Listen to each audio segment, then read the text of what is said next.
And good morning, colleagues. Oh, Doug. Oh, Doug, you look very sharp and well shaven, good sir. Yeah, yesterday was the time. What yesterday was the shaving time. It was the shaving time yesterday, yeah. Right. And so you have a period each week, Doug, just so I'm working on your personal hygiene supervisor. So you have a time every week. No, it could be fortnight, it could be 3 weeks. It's random. Right, so I want to be you when I grow up. I just want random personal hygiene. Doug, you're a bugger. And look, our beautiful Kate is with us once more. Now, Kate, how are you, my angel? You've been missed, beautiful. I'm very, very well, and I'm really pleased to be here today. But every Friday morning, I've been going to watch my little youngest granddaughter at swimming lessons, but she's not going today. That is fair. So that's We're, why I haven't joined you. well, I'm thrilled. And of course, we will rely on your expertise and we'll enter questions and so forth. What do you mean, no? You're a genius, Kate. You're a I've superstar. forgotten everything. What did Jermaine Greer say once? I've forgotten more than you'll ever know. But you know what I'm thinking of doing, don't you? Look, I got that email. I haven't replied to that email yet, so we may talk about that if you so choose, gorgeous one. Another PhD, Doug. Right, so hang on a second. Right, so we might go. Lovely. I'm I writing hope you it do down. well. Fantastic. Well, we're so excited to talk about that, Kate. But Lorraine, can I say, you had us waiting in anticipation. Sorry, I was getting provisions. Well, thank the gods for that, because I was like, because like she's joining. Can I say I'm loving that outfit? And now again, is that purple or have I lost my mind? Yeah, we're in purple. This is a gym attire, so I'm going to the gym when I'm finished. Oh, that's very nice. That's It looks like you're about to, as my 96-year-old father would say, looks like about to take a bike ride. Looks like a yeah. bike Well, is there some kind of gym? It's a bit chilly now in South Australia, so I thought wrap up a little bit. Well, that explains, Lorraine, of course, as Doug specified before you joined after you got provisions. He had a big shave day yesterday, big shave day. So, yes. You're not wearing your gym top this morning, Doug. No workout No, for you. I don't do the gym stuff. I'm not that active. Sorry, No. unfortunately. Not that bloody It's the gyms. Oh, it's one of those. It's like those women in bloody Kmart, Lorraine, wearing bloody yoga pants. Who are those people? They're going shopping. They're going shopping. Why are you wearing yoga pants? Why are you wearing yoga pants? Now, and look, we need to talk to the woman who's never ever wearing yoga pants. Oh yeah, she knows. She knows. So the Kyle's is in. So Kyle's, if my dates are correct, and obviously I'm obsessed by you, and obviously digitally stalking you in a kind, caring, nurturing way. Is this sort of the last time you're joining us from the liminal interregnum period? Yes, yes. My last day of unemployment.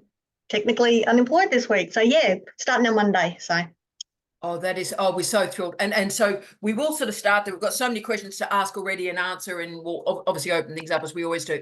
But Carls, how are you feeling? Because it's an interesting moment in life, this. really good, really good. I think the interregnum, is that the word that you were using? Was good. I've probably come from the tunnel out a bit to actually being keen to get into it again. I think it was a good break that was needed. So and look, yes, Carls, I've decluttered. Yeah, and look, mentally decluttered. Oh, that's a thing. I'm going to talk about that. Can I say, Carls, it's been interesting. A very good mate of mine, in fact, one of my former students, Ange, who was a wonderful PhD student 25 years ago. I know and knew her mother, who also worked at Murdoch University, Janelle Jones, and she worked at Murdoch for 25 years, I think basically from the start of the university. And it got so toxic and tragic and sad by the end of her time there that she quit. But she told me this week, and I'm very emotional about this, it's really impacted on me, but Janelle said that for 6 months after she left, she basically wandered around like a zombie, and all she could focus on every day was Doug, personal hygiene, having a shower, and then sitting in the spa for half an hour just to ponder her life for 6 months. Yeah, I could understand if she's been that long in that place and it had been that toxic. I could probably understand. I know some people talk about, like, I hate to the PTSD type stuff, because there's people that do have that, who've gone to war, but you do have those sort of afflictions, if that's the right way. And I think you have to progress through that and get yourself out. If you've got to that point where you've been there, cocooned in it for so long. So, and I guess the PhD is somewhat similar. You're cocooned in this area for so long in one thing that is good or isn't, and you've got to somehow make a space for yourself outside of it. Look, and we talked about it last week, didn't we, Carl? That so many people submit the thesis and then they do weird stuff. Like they sob, they do the Oprah cry, they sort of just don't know what to do with themselves. And I think that's this. I think also when you're leaving a job, like poor Janelle did, where she believed in the project, right? And so she was there at the start of a university. There's sort of deep disappointment and beautiful, obviously Julie and Josh and Mary and beautiful Jilly in the call as well. But you feel that, you know, because it's you invested in the project, yeah? Yeah, and I've read a lot of that in the last couple of weeks about it's that loss of what you thought it could have been. It's sort of almost that grieving, because and I know I've done it before, where you still think, oh, it could be so good, and I want to make change, but you can't. So you're losing that ideal of what you think it could be, as opposed to the toxic environment that you're in. Oh, this is unbelievable. So we've got wonderful gang with us. So Josh, we need to say good morning to you, and Julie and Mary are in the house, beautiful Julie. But Josh, how are you going, brother? There's a few things about articles and publishing I thought we'd talk about today as I've been taking notes from you. How are you traveling, Josh? Yeah, good. I actually had a question to throw out on that topic. I got some peer review back from a journal, and I have no idea what to do in a really weird situation when you suspect the peer review report is ChatGPT generated. Oh, yes. Look, Colin, I want to talk to Mary because I want to find out about Mary's meeting. She's had lots of important meetings recently and stuff, and I want to just in a sort of like voyeuristic way find out what's occurred there. And obviously, Julie, we're obsessed by Julie's project. But Josh, can we start there? Because look, oh wow. So colleagues, what's occurring? And obviously, there's multiphasic problems around the AI matter. I've done my first training for PhD supervisors in the management of generative AI, and just talk about in terms of research integrity. So I've handled that and some proxies, but obviously I'm researching this, been doing it for about a year now, because I don't want to be one of those randoms that go, I've read a Wikipedia page and let me run a seminar on it, which I think there's been like 57,000 of those in the last year, and people need to calm the farm.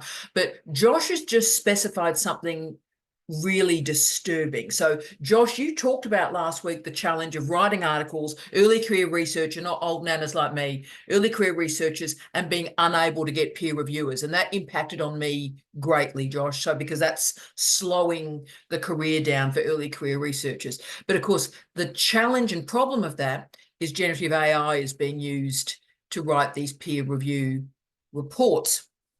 Now, what do we do in this? And by the way, can I say, did the generative AI not like you, Josh? Did they say your piece was rubbish? Just this will be great.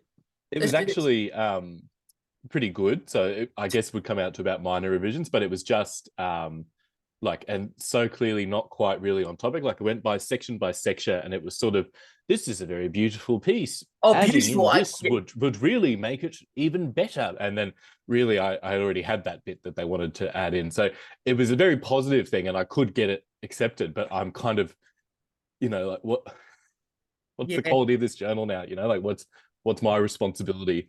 But then also I don't want to come back and accuse them and insult this journal in case I'm wrong. So look, Josh, this is you and I as mates discussing this. It's you, me, and the internet, right? So look, you at this stage of your career, you need articles out, right? So there may be a research integrity matter, but that's on the journal. It's up to you. Is there only one peer review, or are there a couple? It came back from the editor directly. So I guess, there was also no breakdown of reviewer 1, reviewer 2. It was just came from the journal itself as an outline. Yeah. Right. So Josh, as a mitigating stage, because part of me is like, let's get Josh this article. It's through. You need the article. Let's calm the farm a bit, right? So it's like someone's like on a dating site. They do a fake image And if you're desperate and dateless, you go, okay, well, you're a hell of a lot uglier than this picture, mate. But you know, I'll just pretend that you didn't have 57,000 filters on that shot, right? So it depends on the desperation scale where one is, Josh, right? And I'll go straight to Mary before I move beyond the desperation scale, because she's the antithetical point of it. So Mary, where are you on this? Don't tell me this has happened to you too. No, this hasn't happened to me, but I'd just like to say that as far as AI goes, it's not just that it was generated by AI and not looked at by a person. So obviously that person used AI to do that review. They were happy with what the AI said and they were happy to send it out. Okay, so you do need to keep that in mind. My husband does use AI in his graphics business. Now, he's a sole graphic designer. One time he had to do a website for a guy who sells gyrocopters that are imported from Poland. He used an AI to translate what the details about the gyrocopters, turn it into English, and it created quite good content for the website, which he got the owner of the gyrocopter business to check. He said, yes, that's good. There was only one thing that the AI had got wrong. So, because if you have a web business, getting content from clients is very difficult, right? It is. And he does also use it to generate images, say in Mid-Journey, that give him inspiration, say for a logo or something like that, but he will then take it and manipulate it in Photoshop. So I think what a lot of people think about AI is it's just doing this stuff on its own. There's no human involvement, but it's actually an aid to helping a human get some work done. And the human will intervene, they'll look at it, they have to edit it. You know, if they're happy with it, they can send it out. So it's just another way of creating. And just as another point, Sam has noticed now in Photoshop, it has AI generative fill. So if he was trying to get some photos ready for a website, he wanted to do a slider on the site. Now, some of the photos supplied weren't wide enough for the slider. So he could spend a lot of time manually in Photoshop making the photos wider to hit the profile of the slider. Or he could just use the AI generative fill. And he said it did a better job than he would do manipulating it manually in Photoshop. So AI is getting really good. So I think people should realise that, yes, that person did use AI to do your review, but they would have looked at it and they would have decided that that was okay. Like what it had said was what they agreed with. So maybe keep that in mind. Mary's a genius. So the first thing is, that's why I'm so reticent to talk about AI, because it is multiple things. And Kylie, I've just got one thing to show for you, because obviously Kylie's been doing lots of meritorious, funny, happy things in the chat involving the royal family. The royal family. And as Mary said, as a content enabler, and you know, I do a lot of work with sound, Mary, so your wonderful husband does the visual stuff, so visual prompts in, right, and transformative. So there's one prompt, there's another prompt, shaping. So it's not like, you know, open the pod bay doors, Hal. It's not that moment. There is content in, iterations of content and transformation in, particularly image generation. I do it with sonic generation, Mary. So I've got some loops that I've generated, and then I might get a sonic compiler to put that into a different form, and I listen to it. Sometimes I use them, sometimes I don't. The sonic, I would argue, are not as advanced as the visual, and there are reasons for that. So I agree with everything Mary said there. I think that's brilliant. And Josh, she sort of helped you with my ethics issue that Mary said quite rightly. Look, the person's put some prompts in, and they've reviewed it. And you know, if you're not a goth, and Mary's not a goth, then I agree with everything she said there. So you can sleep well at night. I, however, am not sleeping well at night because I'm an old goth, and because academics are very busy. And see, Mary, I agree with you on content generation. I think that's absolutely right. Where I worry is in the academic sphere, where it is about peer review, and academics now are so busy and they're doing this work for free, and no one can afford to do this work for free. So Josh, I worry how many prompts have been put in and how much checking is taking place. And I'll tell you why, Mary, because, you know, I'm obsessed by Retraction Watch. Retraction Watch is my pornography, right? It is my pornography. I go there and I go, how bad is it this week? Oh, yes. And so what's interesting, Mary, with some of the Retraction Watches is, and it breaks my heart. I'm getting emotional, like Michael Caine, getting emotional because people are not even reading the work they're putting in, Mary, and it's got prompts in it like, you know, put your introduction here, right? So they've put in prompts, but they haven't even read it. So, you know, rubbish in, rubbish out. So that's the other issue. I mean, Josh, it's hysterical. So that's on Retraction Watch this week. That's been my pornography this week, Josh. So it's like, please insert introduction here, insert, and they published it, right? There was one that I shared, I think it was this week or last week. Yeah. And basically it was in the journal because I Googled and went, I'm going to check that this is actually in the journal. And it had the word. I'm like, and I had 6 rejections from journals. So this is my worry, you see. So we've got random stuff being put in. So we've got AI generated stuff that no one is editing and checking like Mary's wonderful husband does. Then we've got sort of this AI generated peer reviewer going, and then they go, and then it gets published because we're not caring enough for journals. And wonderful Bree's with us. We love you, Bree. We're going to try and talk about articles this week for you, my gorgeous queen of the universe. But Josh, the work, and it's obviously Jamie on the call too, the work that Jamie and I have been working on and developing in the last year to find proxies for possibilities. The number one are phantom references, right? So I'm loving the phantom references. So they just invent references and there's a lot of welly behind them. So it's like, as the great scholar Random Idiot stated, right? And then random idiots in the bibliography. And of course there is nothing there. And so about a third of the references are phantom. As you've picked it, Josh, the sort of weird words are used like beautiful, glamorous, lovely. I love this. So basically, if someone from a soap opera was writing a peer review, that's what we've got, right? So it's like, I love this. So they're emotionally engaged. And of course, academics are cold, sad people, and we don't use words like lovely. So that's the other concern. And also, as you've rightly picked up, there's the content and the peer review is just to the side. It just doesn't quite deal with the granularity. So there's some proxies to watch for. And Josh, by the sounds of it, that's what you've seen.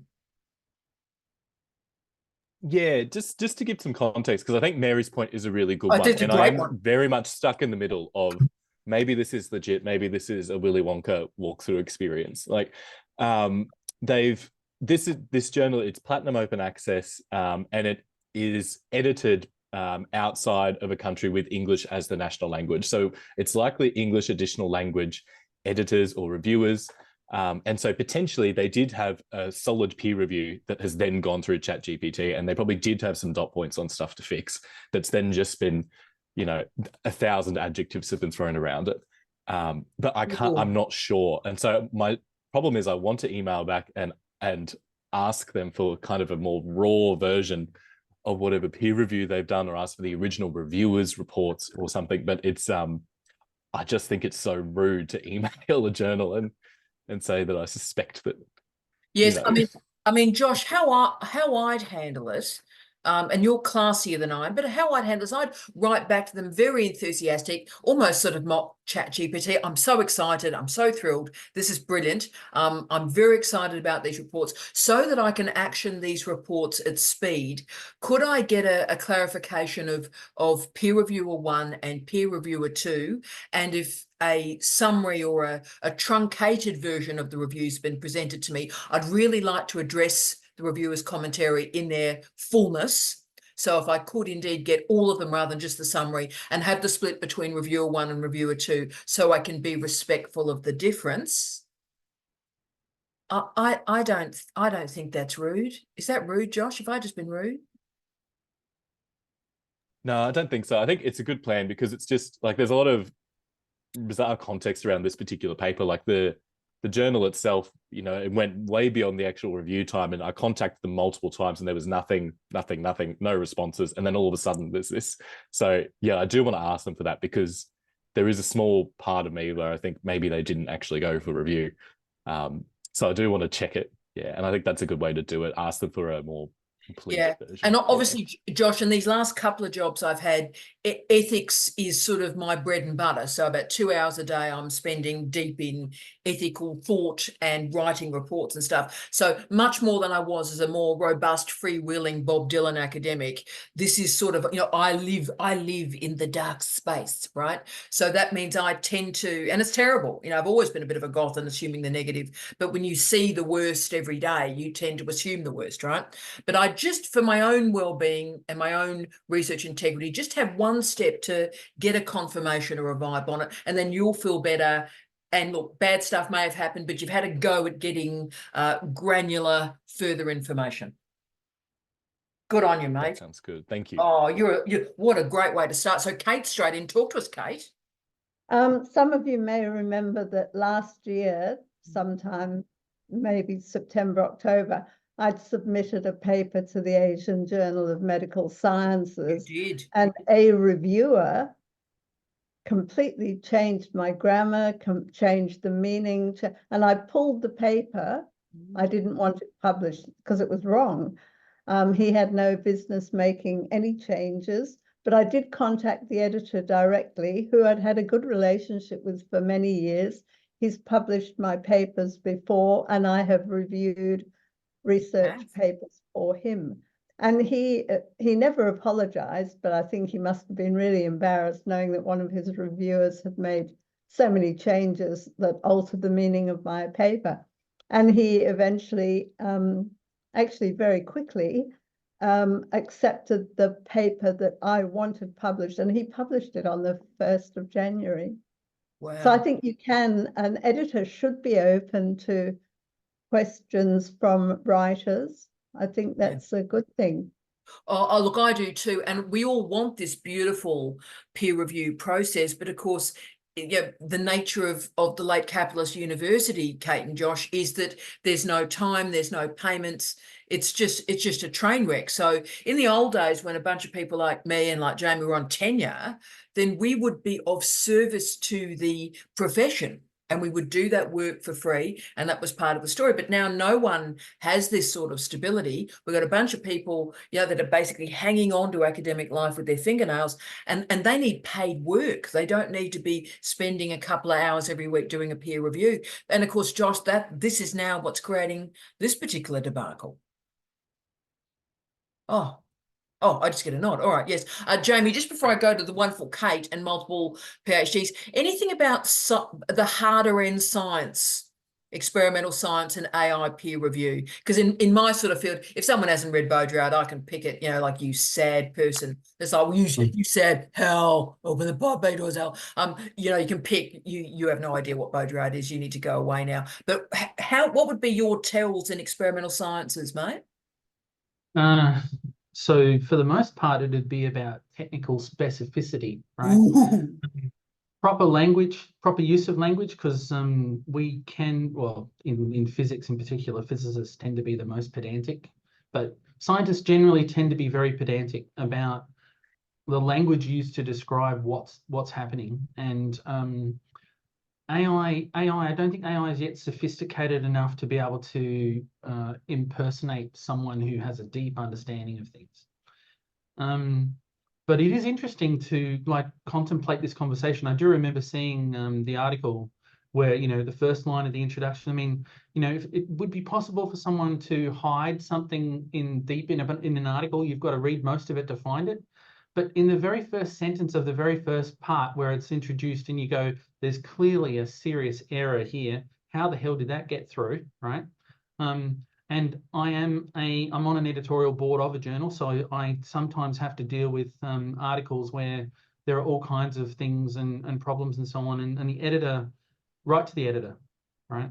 The editor has an extra responsibility beyond a reviewer. The editor can't really just dismiss things. They've got to actually be vigilant and check things. Sorry, I'm beyond your question, Tara. No, But, that's important because can I say that because Retraction Watch, my pornography, Retraction Watch is now there were more retractions last year than at any point in the history of academic life. So editors now have got to be a little bit robust, or else things are going to go real bad, real bad. I'm surprised there's not a journal about retractions. Well, Retraction Watch, do they have a journal? No, they just sort of have a, let me just overshare the mess this week, dear friends. And we all go, yes, what's happened now, Retraction Watch. So Okay, well, those of you that, I'm saying definitely that they want to use it. poor, bless Susan, she's fantastic. So colleagues, we have another query that we're talking about. So great start, Josh. Great start. And again, as always with you, I'll put my hat on and open a file up and keep it going. Go, Jamie. sorry, I just wanted to quickly share a story that came to mind as you were talking about this, Josh. I was thinking about an article that I co-authored with my very first PhD student, and it involved a set of challenging measurements that involved ANSTO and elastic recoil detection of electrons, and it was such a bespoke area that it took a year and a half to get the reviewers to review it, to get enough reviewers and get the reviews.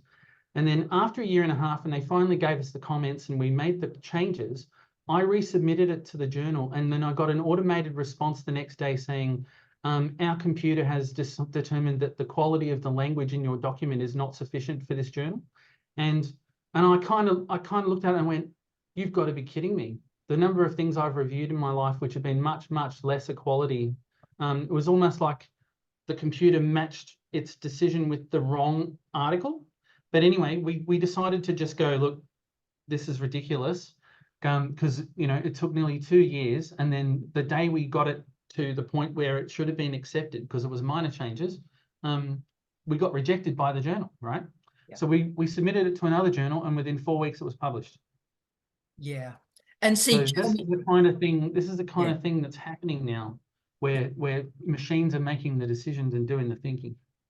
Open the part B doors, Hal. But Jamie, can I also say I have a whole argument about that you and colleagues, you've heard me make this argument before. Someone that doesn't know what they're doing in a confirmation of candidature, we may get to that. That's one of our list of things to talk about for the Doug stuff. But people that don't know what they're talking about during a confirmation of candidature, they stand up, show the suit about, and offer a comment about methodology.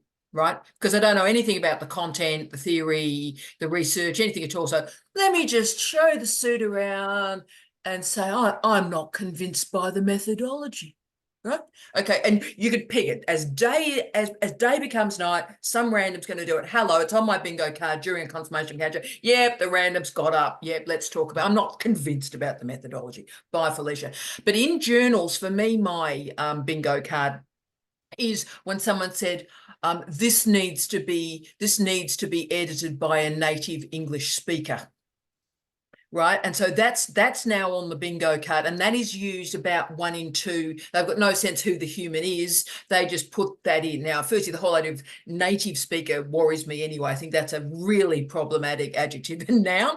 But can I also say it's so funny because because they've got nothing else to say, so they just think, yes, well, I think someone who's got English as a first language should read this. And obviously, the papers come from Harvard and so forth, from someone called Jonathan Smythe.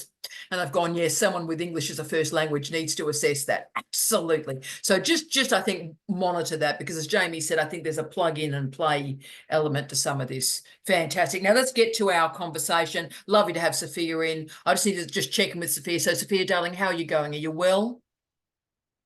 I'm great, thank you. Sorry I'm late today. And I just wanted to check if you were doing well, Tara. I just watched your Tough Decisions Outrider, and I just wanted to extend my solidarity to whatever it is that you're struggling with at the moment. Oh, sweetheart, you're lovely. But can I say, it's been fantastic. That's received a lot of interest in the last couple of days, that one. So, I mean, late capitalism sphere, we're all making really tough decisions. I love you and thank you for that. And so it's important, I think, that I try and sort of, as we're walking together, talk through that so people don't feel like they're on their own. Because I'm very aware in doctoral programs, there's so many people really isolated, either the only person doing a PhD in their friendship or family group, or they're sort of, you know, really isolated doing a PhD away from their university and just going, what is going on? So it's a matter of just sort of in some times sort of just going, right, well, here's the literature and you're not on your own. Let's do this together. And a lot of people are doing that together. I just think that's great in tough times, Sophia, mate. But thank you for that. You're a superstar. Shall we go to beautiful Kate, Kate is about to say something, and she's not pregnant. She's not pregnant, but there is something. So Lorraine's going, oh no, I was expecting that. So she's not pregnant, but she's pondering another major life decision. I've been thinking about doing another PhD. Sweet Mary. I've written a proposal. I can't. Gay, you're so excited. And you too, Lorraine. I know it's madness, but something happened when I can't even believe I've done a PhD with you, Tara, in like 6 months. That's all it took me to write. But I was watching one of your previous screenshot things and listening to the discussion, and there were students there that I had not met before. Like, I think there was an Emma and a Piper, and I'm not sure, but the discussion was around how long does it take? Does it take 3 years? And I'm thinking, no, I did mine with Tara in 6 months, but I already had, you know, a couple of dozen peer-reviewed papers to linked together. So I had already done masses of work. And then I felt really a bit lost with no study. I do formal writing for a living, and I have 7 grandchildren. And I thought, I know what I want to do, but I can't really discuss it in this group, except let's say it's about a century of vaccinations. And I want to know if you'll take me on again. Oh, sweetness. Well, look, the thing is, I'd say, because obviously Kylie has given you some shade there, Kate. Kylie's given you some shade. But can I say, remember, Kate did a PhD by prior publication, which is unbelievably quick because obviously you've done all the research before you're enrolled. So these are in, out, shake it all about degrees. So if you're not doing a PPP, Kate, they do take a bit longer. And Piper is certainly up for it, and she needs to get in, out, shake it all about in 2.5 years, and she can't muck about. She is filled with rage, like the great woman that she is, and she wants to get on with her life, right? She doesn't want this thing to keep bloody going. So Kate, the only difference is it is a bit of a commitment. So Jamie Quinton straight in about I was just going to say, Kate, you took 6 months, but you also took the 20 years preparing for that 6 months. Yeah, that's right. That's right. Because I was thinking maybe I should ask you if you're going to do a higher doctorate, because then you would build on the previous one. But a higher doctorate is by prior publication, and you may have already cashed out your chips, right? I don't know. Oh, I didn't know about a higher. Yes, Oh, I'm about to supervise one, I believe. So a higher doctorate. Thank you, Jamie Quinton. Thank you, Jamie Quinton. The better version of myself lives in your body. Right. So there is a thing called a higher doctorate, dear colleagues, that is, of course, higher than a doctorate, talk to the hand. And these are often given weird titles, Julie, like, you know, a doctor of letters, Doctor of Science, which is worth a lot, can I say? A Doctor of Science is worth a lot. Often a Doctor of Music is there, a Doctor of Laws is there, so the top end of town, right? And so what happens is a whole career, post the PhD, a whole career is assessed and people present all their work. So the gentleman that I'm working with at the moment, I believe I will supervise him, because they're very special. You only get to supervise 5 or so in an entire career. But, you know, books are submitted. So he's published a lot of books, a lot of articles, and you basically present this portfolio of work and then a contextual statement explaining the career, not the SOC, not interested in the significant original contribution to knowledge, but the arc of the career and the knowledge that you have generated. Often though, Kate, and this might be the rub for you, post the PhD.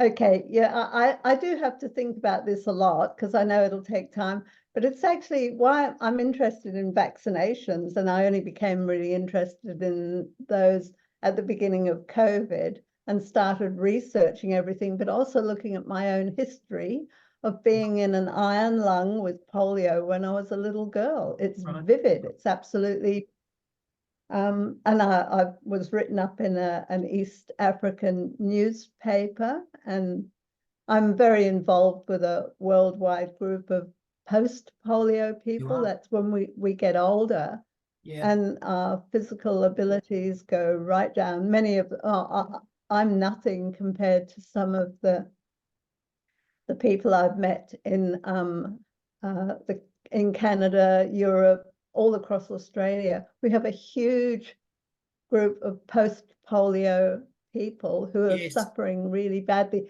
not recognized by our government as being disabled at all. Yet some of them don't walk, don't talk, don't move, can't do anything for themselves anymore. And this is all, they're all people my age, and I'm in my mid-70s now. Yeah. And I'm fit compared with most of them. But Well, it actually yes. got me reading, but I don't know. Am I doing a PhD for stupidity or No, and it's never a just to PhD. stay with the It, Para group? Oh, darling, you're with me forever anyway, sweetheart. Never worry about that. But the second PhD is often decided, often it's the other way, Kate. Someone does a traditional PhD and later on in their career, they come back and occasionally do a PPP. And I'll give you some examples of this. And Carls, this is interesting from a lot of the crew that have done the fundamental sciences early on. So they were young'uns. They did a PhD young. They did the traditional model. Thanks for playing. But then, of course, they've gone into pathology or forensics. I've got a great example of someone who did a PhD in mathematics. Fantastic, special, legendary human being, and then sort of became a forensic scientist. But of course, when he was appearing in a court of law, endlessly the lawyer would say to him, well, you've got a PhD, what did you do your PhD in? And he'd say, maths. And so the jury weren't terribly convinced by his expertise in forensic medicine, even though he'd written about it for 25 years. So doing a PhD by prior publication in that case, all his forensic work could be assessed, bundled up in a PPP, and then he's got a second one in a different field, Kate. So that's the most common reason people decide on a second PhD. My wonderful Ange, and we talked about her wonderful mother right at the start of this digital office hours. But she did us recently, I think last year she graduated, did a second PhD. She did one with me on women, career women, feminism and fashion, as you do, when she was a very young little person, and she graduated when she was just 21, amazingly. She just finished one last year when she's a little bit older, a creative artifact exegetical, because she wanted to write a novel and work through that process. So she's a fantastic human being. And so it was a completely different mode of doing a thesis. But her supervisors at the end said, for God's sake, Ange, next time you want to do this, just write a bloody novel. Just write a bloody novel. So there's got to be sort of a reason for it, because Kate, if you're interested in this field, write a book. Write a book. And I'm getting lots of applause there on that from people. So write a book, see how we're going. So Gay talk to us. Gay then Maeve. Gay, talk to us, Angel. I just put that in the chat, Tara, to ask Kate why she would consider a second PhD when she could write a book. I mean, you've got the research skills, you've got the publications. Is there a particular reason that you wanted to do a second PhD? Do you think I had a friend who kept going. She kept doing a thesis after thesis, and her master's degree was so good that everybody said upgrade it to a PhD. And she said no, because she knew that if she didn't have the accountability, it wouldn't get done.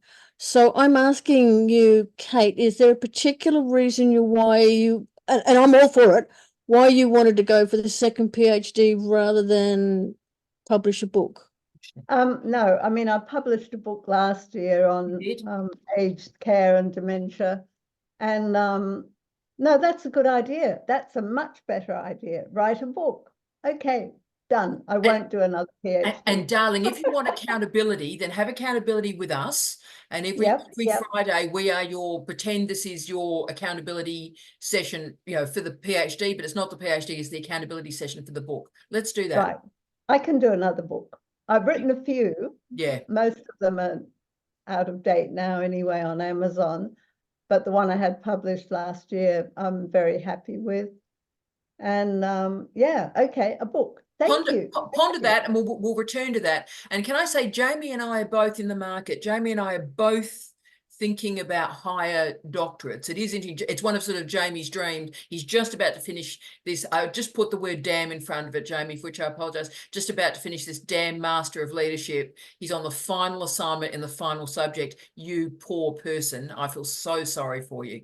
Yeah, one to go, but Kyle's, it's hard to do this in full-time work, what he's been to. It's terrible. But the Doctor of Science is something Jamie has always wanted. And look, I probably will enroll in the Doctor of Letters. So that is something, because for us, Jamie's much younger than I am, but, this is a career assessment. So much younger than me, Jamie. But for me, that's a moment, that's a capstone moment, because it's been 35 years. When did I graduate? 1994. Oh, how old am I? Supposed to do this when you do that. No. I finished my PhD in 1994. So that's so you see, Kate, I've got a chunk of work. I've got 22 books. I've got 357 articles. It's a no-brainer if ever there was one. What, Jamie? It's a no-brainer if ever there was one. If anybody could walk into a high doctorate with a career full of stuff, it's you. Career full of stuff. That's a technical phrase, Carl. Maybe we need to hold her accountable on doing this then, Jamie. I don't need to. She'll do it. Yeah, I know. I was going to say, just a comment about the post PhD and the higher doctorate. I think the PPP is an exception there. I think that when the higher doctorate was configured, it was actually assuming the person did their PhD when they got to the end of their undergrad. That's and exactly right. Someone who has a career should be able to make the same case. Maybe I've come to the game late, but if I've got a career full of scholarly work and I've contributed at the higher doctorate level to my discipline, I should be eligible and able to be assessed fair and square. Yeah, that's right, Jamie. The challenge is, of course, why the PPP emerged, as you remember. It was in the UK, late 80s, early 90s, in the form of polys. So these wonderful academics didn't have the doctorate. The doctorate is different now. Yeah, sure. Basically, everybody, you find someone on the street, they got a PhD. 40, 50 years ago, it was a much rarer qual. And so the English system wanted, it was English and Welsh system, wanted that polytechnic system to have people doctorally qualified. So it was a way for great scholars who just never got around to it to be credentialed. Different role now, I think. And as I said, that wonderful mathematician that we both know, it was 25 years later, he did the PPP, and I think that's a great use of it too. Brilliant. So we'll go to beautiful Maeve, then Gay again. Go for it, you two. Go for it, Maeve. Thank you. Yes, so firstly, I want to read that. It was Angela, I think you said, and she did a creative PhD. Yes. How do I find that? Wonderful Angela Jones. What university did she do it at? I'll have to check. She was at Murdoch. She's now moved to Edith Cowan in a wonderful senior role. So she's a senior lecturer doing wonderful, politically robust work with people doing pathway work. But I never found out what university she enrolled in, but I will find out. All right, because I think everything about that sounded sensational. Except the supervisor said she shouldn't have done it.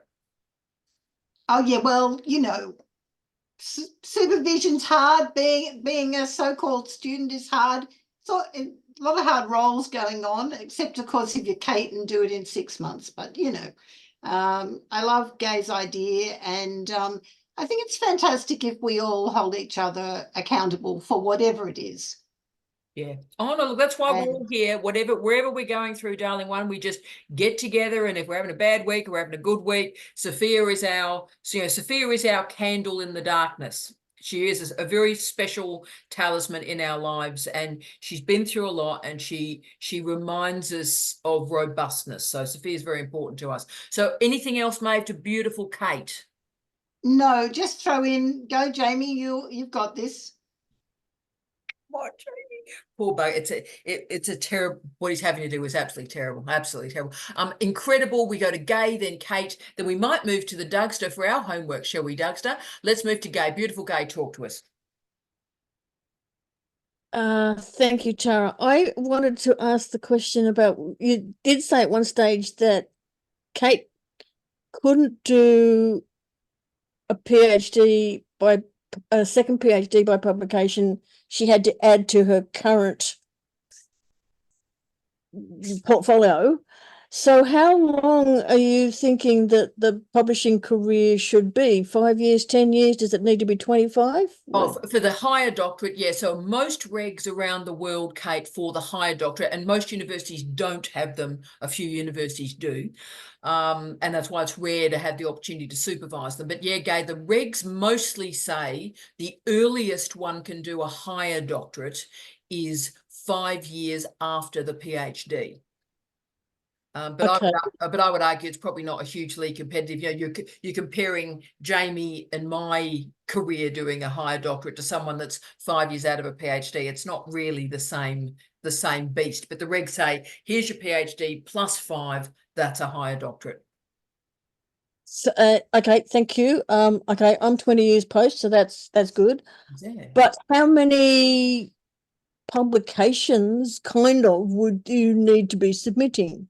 Yeah, look, again, that's a hard one. It's, you know, I don't want to use that cliche, and I hate the cliche, how long is a piece of string, but it really is that, because it is a demonstration of a contribution to knowledge. And I'll use this old-fashioned language, Gay, because it really is that. It's like, okay, you did your PhD, you showed that you were an apprentice, you finished your apprenticeship in research. Now you are doing your Jedi Master exam, oh Yoda.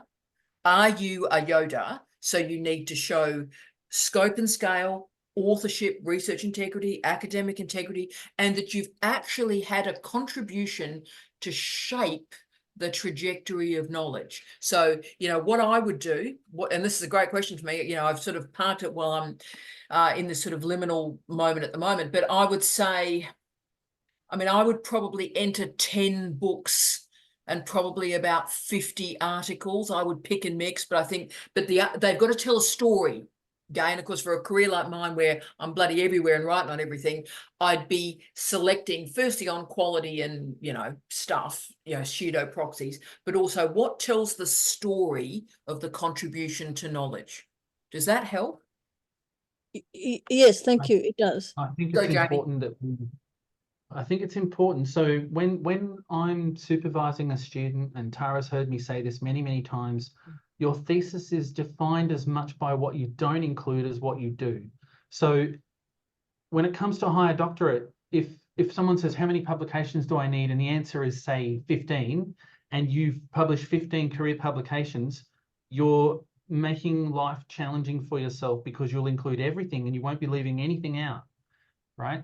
You need to have, it needs to be, well, it is a sock in a way, but it's a sock to the discipline over a career, as opposed to a new piece of knowledge. It's right. You've developed and pioneered some program that has made a difference. And if you have, you should be leaving out close to, I would have thought, 80% of your work. Yeah, what proof? So again, it's a great question, Gay, and I'm sort of addressing it for myself. So my arc would probably be, I'd start with Digital Hemlock, University of Google, and digital dieting as the spine of my career, and then I'd flesh around that spine, I think. We'll go to Kate in 1 second. I just want to check in on Bree. Bree, sweetheart, are you okay, Angel? Beautiful girl, are you all right?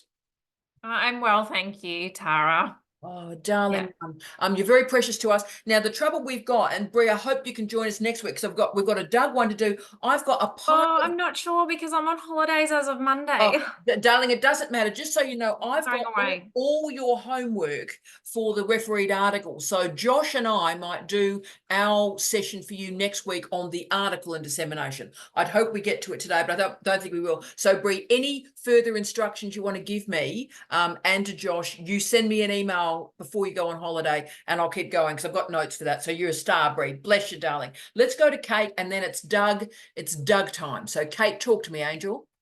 Oh, this is just for Maeve. Even though I wrote the PhD, the thesis up in 6 months or so, I had used 11 of my 20-odd publications and linked them together. So that was easy. That was easy. What else? That's all I'm going to say, I think. But you've made me think, yes, I'll do a book rather than. Yeah.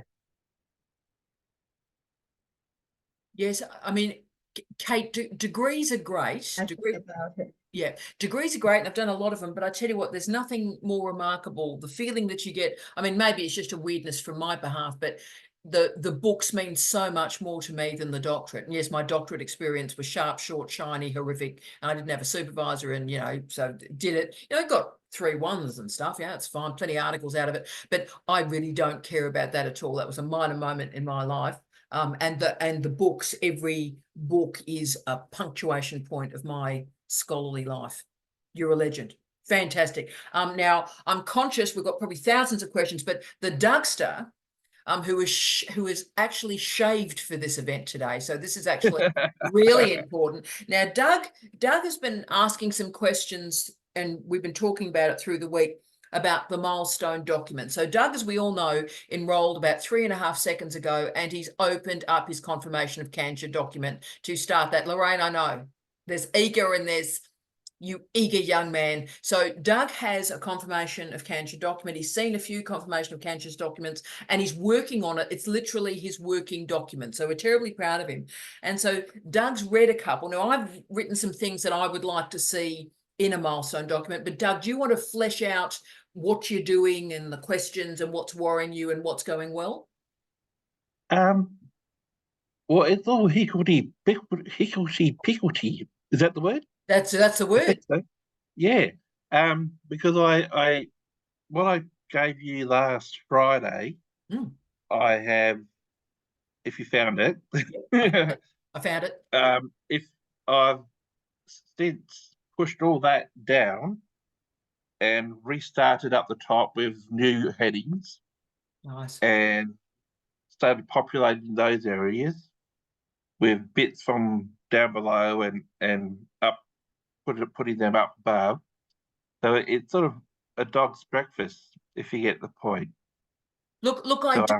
Yeah, and I have no problems with that. And Julie, you said something very similar to me about that chapter, of course. So if you want to speak to this, Jules, because you were living that in the chapter, and the chapters now ended up being this magical thing. Do you want to just mention the higgledy-piggledy through to something magnificent? And Saji, I love you. You're a legend. Jules, you want to talk a little bit about the higgledy-piggledy to shiny prose? Shiny? I think it's also helpful. Well, let me go back a stage. Mine is higgledy-piggledy because I'm not working the way I used to, which was a very structured way. And also I'm working in a field that's not, I don't have a lot of knowledge and a lot of confidence. So I read something and I think, oh, okay. And then it's got to fit in somewhere. And I know that somewhere there is something that's going to pull it together, but I don't know yet what. And I was born in Zimbabwe, so I don't speak Afrikaans, but Afrikaans has the most incredible words. And I was thinking when you were talking, there's a word gemors, and it is gemors. It's just like blah, blah, blah, blah. And it does come through like I suspect that one day you'll have a big aha, and then it will pull together. And Tara will, I'm sure, be behind the aha. Oh, look, I won't be, but can I say there's an argument, and Julie and Doug seem very different people, but can I say, that's why I went straight to Julie, because you both express language about writing in the same way. You're both very underconfident. And there are certain writers of which both Doug and Julie are great examples that do what I describe as writing yourself into the argument. So what happens is you need to write and you discover yourself on the way through. I've had some of the best students I've ever supervised have done that. So they write this enormous document and then they go, what's happening? And the first 1,000 words are basically them warming up. right? The first 1,000 words that they write, and yeah, they go, what is that? And I go, you actually can delete that. You don't need the first 1,000 words. That's the warm up to your workout. So writing into an argument for you two, I think, is a great strategy. So don't be worried about it. There will be an aha moment, but keep writing, Jules, because it's the writing that will give you the aha moment, I think. What do you reckon, Doug? Yeah, no, it definitely sounds like a I had it a minute ago. Well, Doug, while you're thinking about that, Queen Mary also is in the higgledy-piggledy zone with you. So, Mary, what was your resolution? A theory. Doug, hang on 1 second while we're just catching up with your pros. But Mary, darling one, talk to us about you and the higgledy-piggledy journey. Yes, well, I'm certainly finding that with my writing my chapters for my thesis. I'm halfway through the thesis now. In fact, probably a little bit more. I'm going to finish a 3rd chapter end of next week, and then I need to write 2 more, and then most of the thesis is written. And I know what I need to write in those chapters. And I've got a lot of raw material. But what I have found putting the chapters together, I've put all the paragraphs in, and then of course,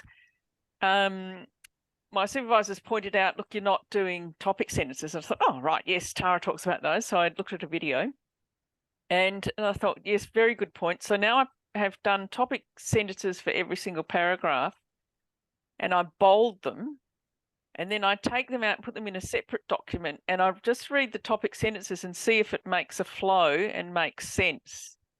And if it doesn't, I change the topic sentences around, and then I move those paragraphs as well.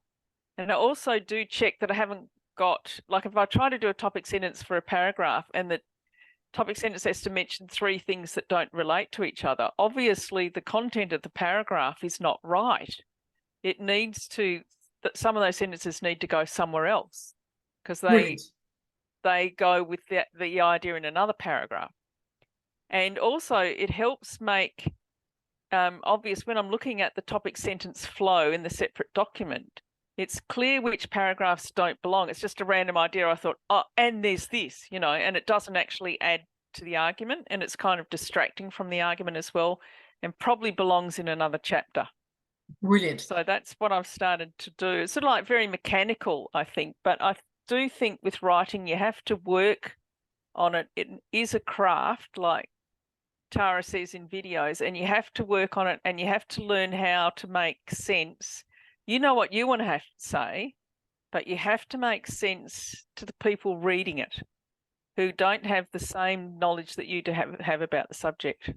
That's brilliant. And also, if it helps colleagues, I to this day have one of my notes called fragments, where I had this great idea that's actually not a great idea. It's a sentence, or it might be a phrase or a concept, and I just throw the bloody thing in there, right? And so and every now and again you go, oh, have I got an idea? You go to the fragment file. And so Mary, you having a fragment file might be a great opportunity for you as well. Now we'll go to Julie and to the legendary Josh, and we're nearly reaching the end of the time. My goodness me, once more. Let's go, Julie.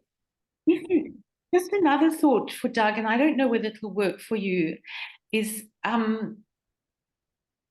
sometimes if you know the length of what you're trying to do, so say this chapter's worth 20% in whatever, then you know how much you can and can't put in. And sometimes it helps you narrow it down. I'm not always there, but I know that when I do that, I'm more successful. If that helps. Yeah, because at the moment I've got space to fill, so I'm filling it up with randomness and all sorts of rubbish. It's not rubbish, and it may be randomness, but I love your randomness. Doug, at this point, stretch, brother. Okay, we've talked about you and yoga, mental yoga. You stretch for me, okay? Write it till you're finished. That's what you do in the first year, all right? And then you can do exactly what Julie said there about framing and hemming and shaping. Brilliant. So Josh, and I think Maeve will finish us off. Go, Josh. I was just going to say that exact thing. It's probably okay for things to be a dog's breakfast at that stage, and most things are. And I think, yeah, as you write more and more and more, it will become clearer and clearer as to how to to get it into that flow. So I think, you know, for me, for example, when I write journal articles, I just vomit, and it looks horrific. But then I print out whatever I've got and start to just see where things can glue together. And it's, yeah, but I think if I stop myself halfway through, I would lose the momentum to write. So I think while you're in the mood and while you are writing, keep writing. And then once you think you've exhausted everything, then start getting critical of whatever's there. I think but that's don't judge yourself at that point. Hashtag no judgment. And of course, we're coming up to a very, very long series on writing that wonderful students at CDU have asked me to do. But can I also say, Josh, the new literature is showing the importance to separate the writing from the editing. So just write, go full throttle, hashtag no judgment, go hard. And then editing and writing are different processes. People get themselves all muddled up when they confuse them. So finish us off beautiful, Maeve. Thank you. Doug, something that Tara taught me that I did find hard, but I have kind of got there, I think, mostly in the end, is the headings idea. Yes. So when you're doing that writing and you're writing, I don't know, I write in odd chunks of like 2,000 words if I'm lucky, or like sometimes very small chunks. But what I've learned to do is go back over it and put a heading next to that chunk. And then very, like what Mary's doing is high level, that topic sentence, blah, blah, blah. I'm not even up to that. So Mary, that's you, you're amazing. But the headings really works for the plodster like me, who's like writing a bit, putting it in, writing a bit, putting it in. And Tara taught me that the headings really work. And thank you, Maeve. And it's a beautiful strategy also to scoop up the heading in the paragraphs and combine it with something else, another heading and paragraph, and remove one of the headings. So it's a great editing tool at the end as well. So colleagues, I'm conscious that I did start out with the headings as well. You do the headings as well. Yeah, look, it does work. And remember, I work in enormous documents of 80,000 words with books, writing a whole book at once, moving about. And I found the scooping process works incredibly well. Colleagues, I thank you for this other amazing hour. You're incredible. And look, between dogs' breakfasts and higgledy-pigglediness, we thank the Dougster for that. We wish you well. We wish you a lovely rest of your day. And I've really enjoyed this. Let's meet again and talk about writing and hold ourselves accountable with Kate. You're the best, Kate. Love you. See you soon, colleagues. See many of you in Write Club. Bye-bye.